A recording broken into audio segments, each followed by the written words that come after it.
Let us now start our much-awaited opening session. Ladies and gentlemen, please join me in welcoming Mrs. Geetanjali Vikram Kirloskar, Co-Chair of Japan Council of the Confederation of Indian Industry, Chairperson and Managing Director of Kirloskar Systems Private Limited. Mrs. Kirloskar, we welcome you to the stage. Thank you.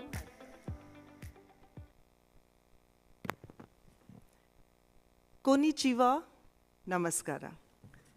His Excellency Keiichi Ono-san, Ambassador Extraordinary and Plenipotentiary to India, Tadashi Maeda-san, Managing Director, Chairman of the Board of Directors, Japan Bank for International Cooperation, Naotoshi Okada-san, Chairman and Group CEO, Nikkei, Mr. Rabindran Srikantan, Chairman, CII Karnataka State Council, and Managing Director, ASM Technologies Limited. Distinguished guests, ladies and gentlemen, I am delighted and privileged to be present here today at the second edition of the Nikkei India-Japan Economy and Investment Forum by Nikkei in collaboration with the Confederation of Indian Industry, CII. I thank Arakawa-san, Senior Managing Director, and Kunioki-san, Managing Director, Nikkei, for this important forum here in Bangalore, in India today. And I appreciate this effort from Nikkei, Japan's daily economic and business media company. We are privileged with the presence of His Excellency Keiichi Ono-san and Maeda-san and the Japan dignitaries, because this represents Japan's importance on strengthening India-Japan trade and economic ties. Today's forum comes shortly after the visit of our Honorable Prime Minister of India, Shri Narendra Modi ji, to Japan, and an excellent dialogue that followed there between the leaders of the two countries.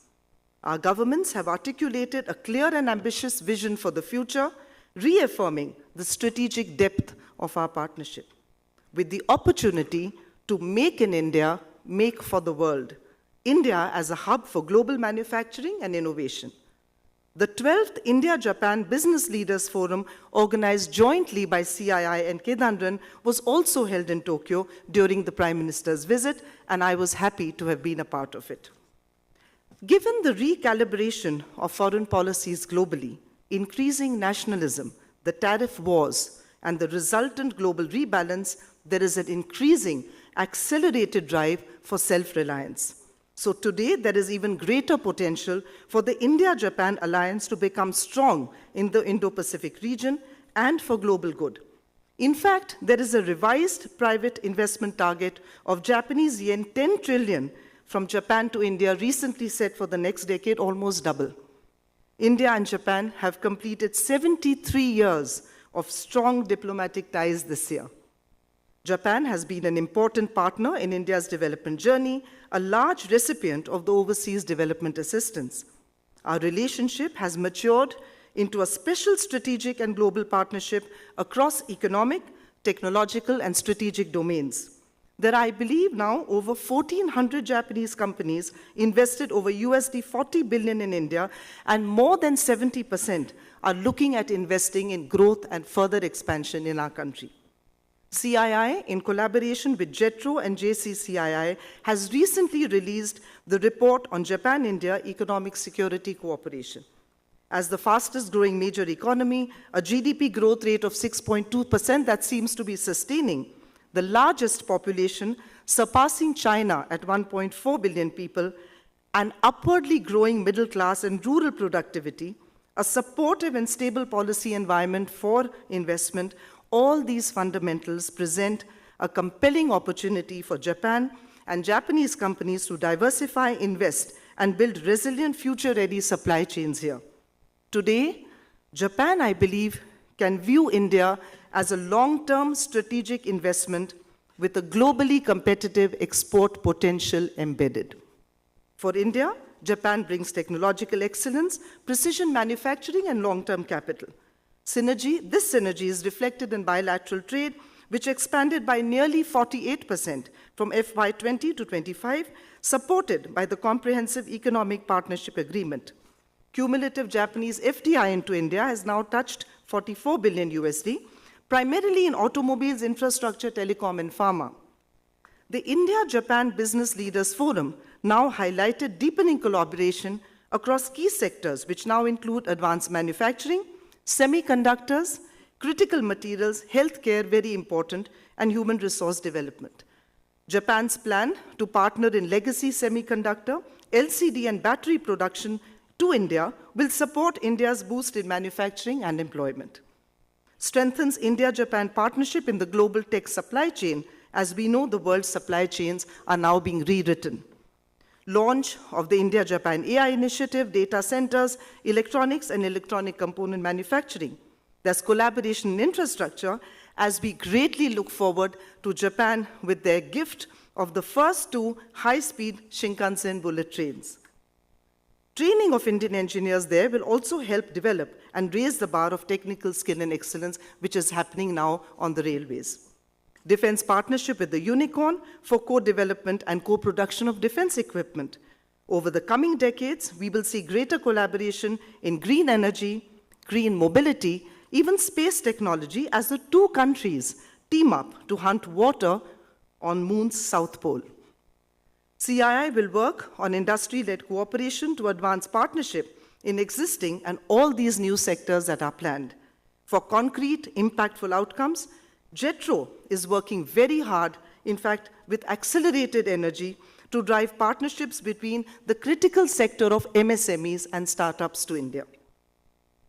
On the softer aspects, both our societies have synergies. Both are Eastern, spiritually vital cultures. Both progressed over the past 7 decades, one recovering from colonialism and the other from the devastation of World War II. Our differences can also be complementary. India is a young country with a median age of 28. Working population is projected to grow until the 2070s. Japan has a scarcity of manpower. Skill mobility is therefore an area of collaboration. India-Japan just concluded an important action plan of exchange of 5 lakh people over the next 5 years, including 50,000 skilled and semi-skilled personnel from India to Japan to address Japan's growing demographic challenges. This also helps India to provide employment to its vast numbers. Japan is now offering Indian nationals permanent residency at a significantly reduced cost. At a people-to-people level, I'm heartened to see more young Indians enjoy Japanese cuisine. Sushi has become very popular, and for the vegetarians, now they're very special avocado sushi. Japanese management practices, principles of life, a game of golf. More Japanese are embracing yoga and finding synergy with ikigai, a little more spicy food, Bollywood dance, even chanting the Gayatri mantra, which even I don't know, to receive the Indian leadership in Japan just recently. And only 3 days back, I saw on the internet the most wonderful Ganesha song and dance by a group of very energetic young Japanese. It is very important for the young in India to resonate also with Japan, and for Japanese corporates to understand Indian culture, its entrepreneurial spirit, its intuitive approach, its method in all the madness. In my recent visit to Japan with the Indian business delegation, the leadership of Japanese corporates spoke about integrating Indian culture, including celebrating Diwali across all their multiple branch offices. Japan is calling, and Indians are answering in record numbers. A new Agoda report reveals a 68% surge in travel interest in Japan from Indians. And it's not only Tokyo that's stealing the spotlight. It's to Kyoto, Okinawa, Hakone, and even Nagoya. So I believe India and Japan are natural partners, very importantly, with mutual trust at the core. And today, trust is a currency hard to find in geopolitics and geoeconomics. The India-Japan partnership, thus, will be one of shared prosperity, values, trust, and strategic cooperation.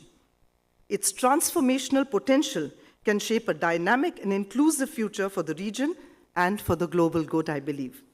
So today, we look forward to the dialogue at this Nikkei India-Japan Economy and Investment Forum. It will be very productive as it covers the critical sectors of infrastructure development, the future of mobility, collaboration in healthcare, and skill mobility. My best wishes and full support at all times. Arigato. Dhanyavadagal. Thank you, Mrs. Kirloskar, for your inspiring words and for setting the tone for today. Let us give another round of applause for Mrs. Kirloskar. Thank you.